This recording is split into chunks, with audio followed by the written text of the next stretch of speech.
কতবার দিবে আপনি? হেই, কতবার দিবে? আমি যতদিন মায়া থাকবো ফোন করতে একক দিতে থাকা লাগবে, না হলে ওর মায় মায়ের কঠিন হারে মারে হয়ে যাবে ওর। ওরে নাম করে আমি যাবো না।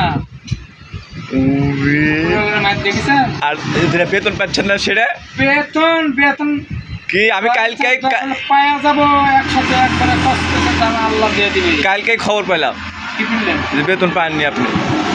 কালকে সাত না কিছু পাই কে বলতে কে বা বললো, গল্প করলো? এই কলেজের চকিদার দেখো তারে সালাম সালাম দেওয়া বাদ দিচ্ছি। খালি একটা লোকে সালাম দেন সেটা প্রিন্সিপাল, আর কাউকে সালাম দেন পাড়া লাগালে ফাঁকি দিচ্ছি ডিউটি কোনো দিন দেখেছেন জীবনে গুলো না এখনই চলে এলেন আপনি, আবার কালকে একা বাইর যাবো। তাহলে হুম